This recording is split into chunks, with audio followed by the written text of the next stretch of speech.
Okay mga bro, bali meron na naman tayong i-convert na Bipo na kung dito mga bro, Bluetooth speaker. Ayan o. Ayan kung mapapansin nyo. Ayan, Bipo. Ayan o mga bro.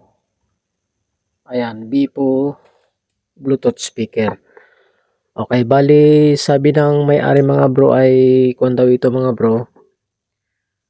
Nasa bundok daw yung bahay ng may-ari kaya ipapakonvert niya sa malaking battery. I-actual natin sa malaking battery para in case lang na gusto nyong gayahin ay ayan, i-actual natin.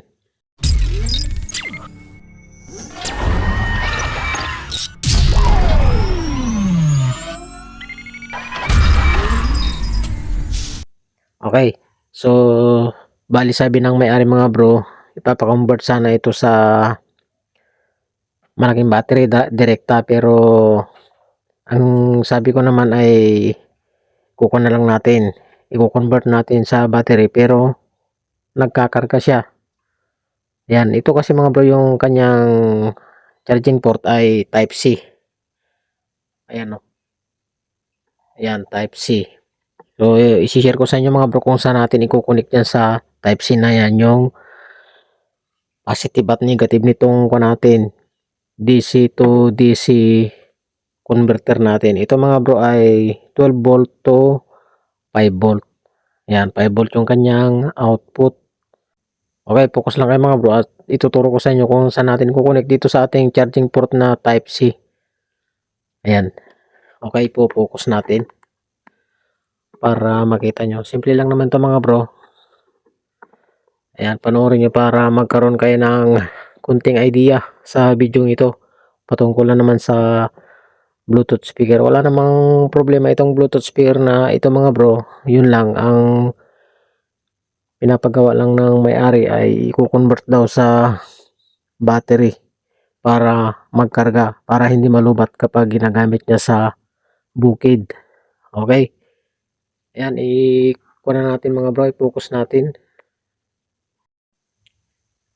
So, ayan mga bro, na-focus na natin. Kung mapapansin nyo, ito yung type C natin, oh.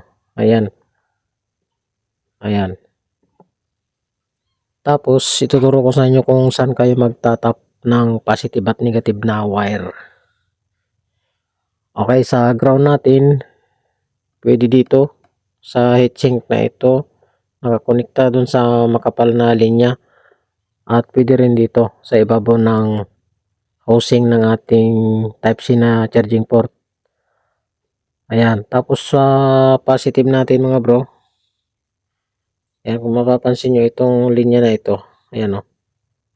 Diyan tayo magtatap ng positive natin. Ayan, kung mapapansin nyo dalawa yung positive niya pumunta dun sa pin na gilid. Tapos sa kabila naman, sa pin na gilid. Ayan, ayan o.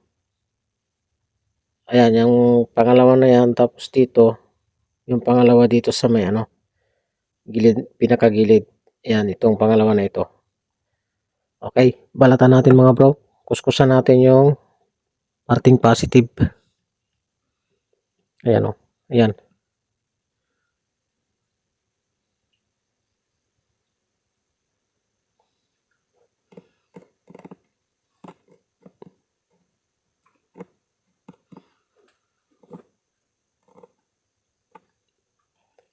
Ayan, kung mapapansin nyo ay nabalatan natin. So, balatan pa natin.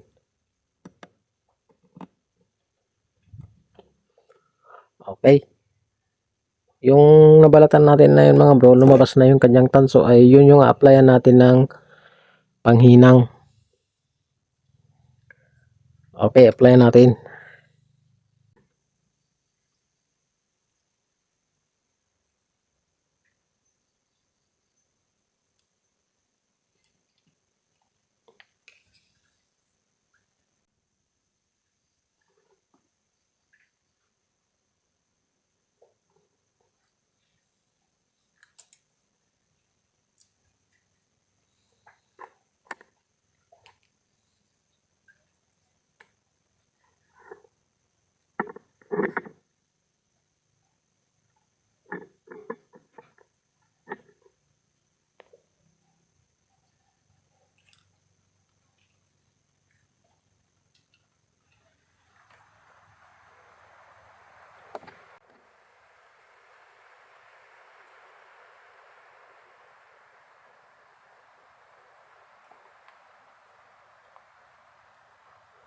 Ayun, kung napapansin nyo mga bro, ay na-applyan na natin.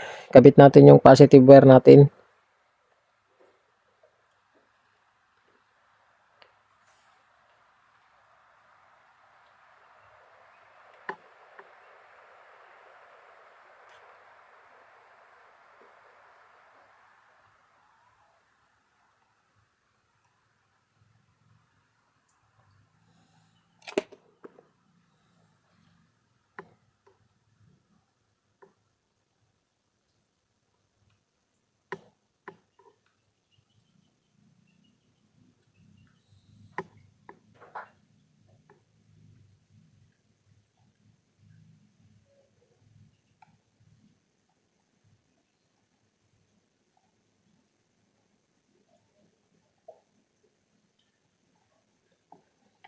Okay, kabit natin mga bro yung positive natin.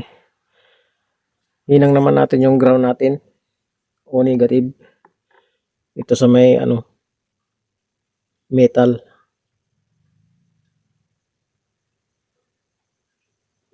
Yan.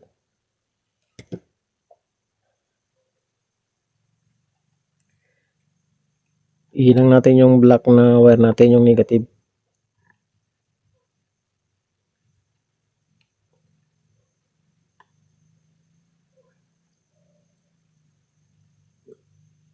Okay. So, nahihinang natin mga bro. Yan. Subukan natin. Dapat mga bro, kapag kinabit natin dun sa malaking battery natin ay iilaw yung kulay pula dito. Yung niya, charging indicator. Susubukan muna natin sa charger mga bro ng cellphone. Ayan o. Ayan. Subukan natin tong type C muna natin kung iilaw bago natin i-testing dun sa battery. Ayun. So kung mapapansin nyo, umilaw siya ng kulay red. Dapat ganun yun mga bro kapag kinabit natin sa battery. Okay. So testingin natin. Ayan.